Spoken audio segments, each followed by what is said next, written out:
Hey kids, we are back and talking about limits today. I know, you must be happy. You were, really sad to see limits go, but they are back, so fear not. I challenge you to hit pause on the video for a moment and try to evaluate this limit, or at least think about what you would do. So I assume you hit pause and now you've come back to look at it, but how many of you would think about doing this with Pascal's triangle, expanding this out to the 8th power, distributing the 3, squaring that, distributing the 4, subtracting that, factoring h out, cancel h, plug in 0, and that would be just fine. That would get you the correct answer, but it would be extremely inefficient in doing so and kind of time consuming. So notice, of course, that if you did plug in 0 for h here, that is the sort of idea of limits first, you try to substitute that, you would get 3x to the 8th minus 4x squared minus 3x to the 8th plus 4x squared, and blah, blah, blah. You'd get indeterminate form, 0 over 0. So the key here is to recognize that this is not just any ordinary limit. It's a derivative in disguise. And the dead giveaway really should be when you see h approaching 0 and you see some sort of big fraction all over h. That was where our limit definition of derivatives came into play. So that's the way they're still going to test you on it in AP Calc, that you know that idea. So for any of you who were like, why didn't he just teach us the power rule and all that right off the bat? Well, this is part of it, Part of it was I wanted you to know where it came from, of course, but part of it is you need to know this definition, that when you did this, keep in mind the limit as h approaches 0 of f of x plus h minus f of x, that difference quotient, that slope quotient, and you took that limit as h approached 0, that gave you the result after you plugged in 0 for h. After all that canceled out, that gave you the derivative function. So what they were looking for you to do is to recognize that this represents a derivative, and to say, oh, haha, I got a better way to do the derivatives than to do it all the way out, even though that will work. All you need to do is to recognize that this first chunk is the f of x plus h, which should be, kind of a dead giveaway that you got that x plus h in there. And right here you've got minus the f of x. Now the one thing to watch out for here is with this polynomial, this minus f of x, that minus has been distributed to each of these, that it's really, minus 3x to the 8th minus 4x squared, in parentheses. And by doing this, this will give you f prime of x for what function? For that function you see right there, 3x to the 8th minus 4x squared. Or you could look here and just say, well, this is f of x plus h. I'll just cover up the x plus h's and replace it back with x. And you see it's 3x to the 8th minus 4x squared. And that's the function you're dealing with. And doing this limit would give you the derivative. So let's just get the derivative the fast way. And so that would be, for this polynomial, 24x to the 7th minus 8x to the 1st, right? Multiply and then subtract 1 from the exponent. And that would be the answer to this whole limit. That's what you get if you want to do it out the long way. Be my guest if you want to, you don't have much to do this Saturday night. Lord knows I don't, so I understand. So feel free to do it, but you'll see it comes out that way. It's kind of cool. So that right there, this recognition of a derivative, but then you don't have to do the derivative the long way. That's the idea we're going for here. And so you can, now that you're learning more and more derivative rules, these can come in all shapes and sizes. So number 2 here, it's almost a little bit more obvious. And this one would be very hard to do by hand using what you know. You'd have to do some sum and difference identities. It wouldn't just be a simple factor cancel. So all the more reason why to pick up on this. If you see x plus h, and you're talking about h approaching 0, it's all over h, then that should definitely say, hey, this is f prime of x. Just make sure you can recognize for what function. And, being careful with that negative if that affects, the subtraction. This is f of x plus h minus f of x. So f of x in this case is pretty obvious, I think. that it's 6 cosine of x. Or you can look here and, like I said, replace x plus h back with x, and you've got 6 cosine of x. So, if you weren't careful, maybe you would include that negative with the function, but that's part of the limit definition, so just be careful. And so, hey, if this would give you the derivative for this function, well, then let's just get the derivative the way we know how. What's the derivative of 6 cosine of x? It's 6 times the derivative of cosine, which is negative sine. So we get negative 6 sine of x. That's what it gives you. Boom. Not a lot of work to really have to show, and that's the beauty here. And that's how the AP will still test you on your knowledge of the limit definition of the derivatives, is to kind of throw those questions at you. They don't take very long, and you're rewarded for picking up on that knowledge there. Okay, so let's just see two more, but a variation on this. So not exactly the same thing. So please don't check out if you're still hanging around at this point. If you see this, now notice the difference here. You still got the limit as h approaches 0. It's all over h. But notice here, I see plus h, but I don't see any x anywhere. And if you're only looking at that second piece, all I see is a -3. So you don't see x anywhere. Sorry, that's a plus. My printer got a little wonky there. So keep in mind that this right here is a variation on the derivative. And to go back to when we did these kinds of things, it was actually before we even used the word derivative. We set up that difference quotient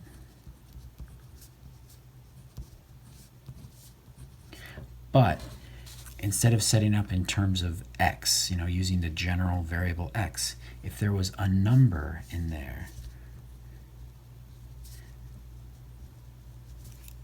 so instead of x, I was using a number, 1, 2, 3, whatever kind of constant you want to do, then that's how you got the slope at that specific constant. So doing this with this gave you the derivative, but at c. So the answer is still representing a derivative, but it's representing a specific value of the derivative at this particular x value. So it doesn't give you the general derivative function like the first couple we were doing. So this should give you, a value, a number, however you want to say that. So these are a little tougher to pick up, but I still think the over h approaching 0, plus h, that should really tip you off. And that's why looking at the 3 doesn't really help you, because now what you need to say is that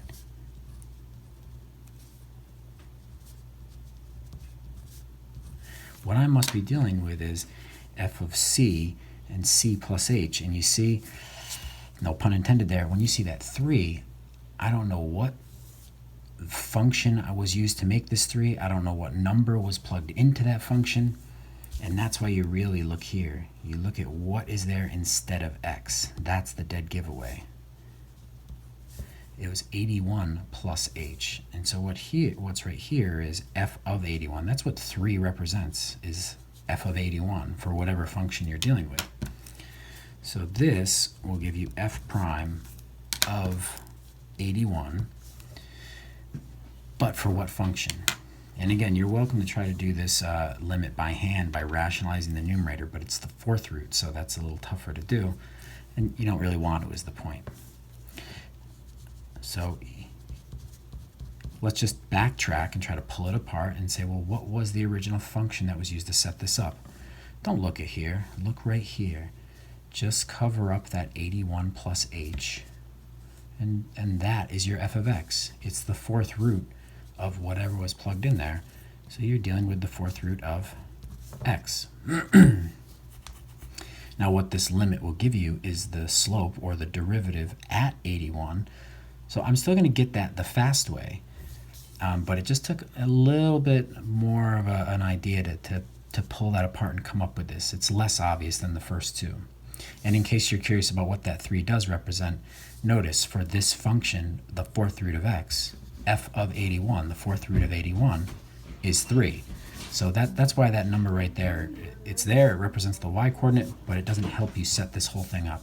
This really does. All right, so now let's get that derivative first. Keep in mind, this is just x to the 1/4. My derivative, I'm still going to get the fast way. Use my power rule.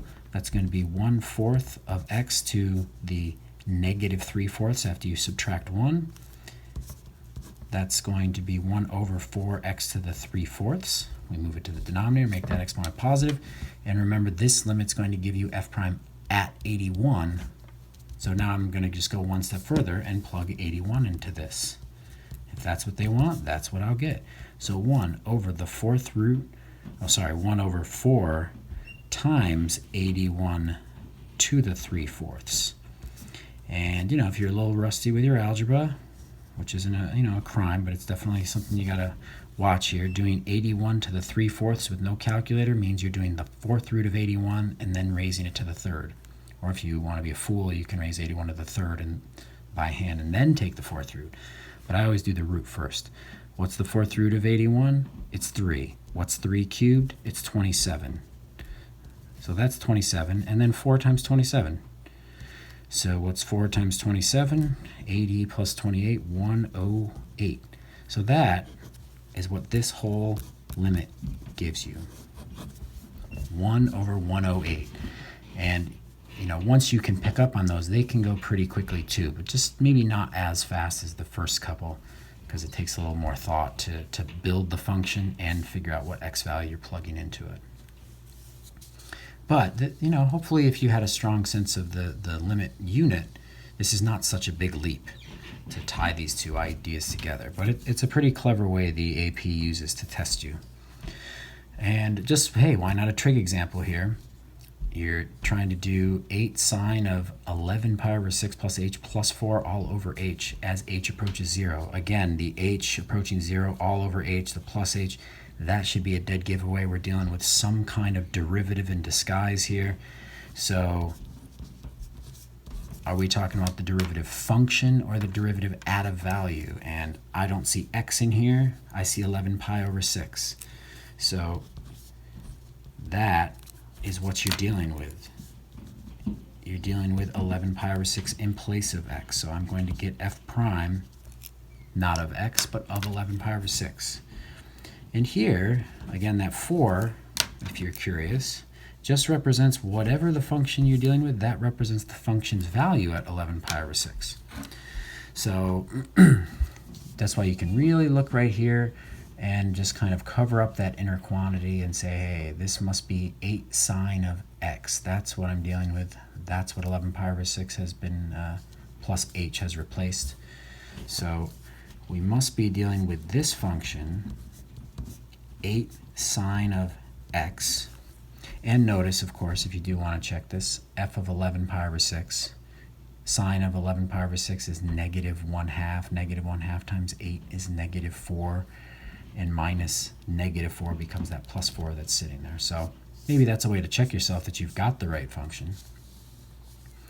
And now, hey, if they want f prime of 11 pi over 6 for this function, let's do it. But you got to define what is f prime of x first. So, you can't plug the number in and then do the derivative. So what is the derivative of 8 sine of x? That's 8 cosine of x. And now what is that function, f prime at 11 pi over 6? Gotta love the unit circle. So we are in quadrant 4 where cosine is positive, and the cosine of any pi over 6 is that ratio root 3 over 2. So positive root 3 over 2, and that can simplify to 4 root 3. And so that is the answer we are looking for. This whole limit is equal to 4 root 3. All right, so I tried to show you a couple examples of each type, and hopefully it makes sense. If not, just feel free to ask or rewatch or whatever. But hang in there, give it your best shot. See you later, kids.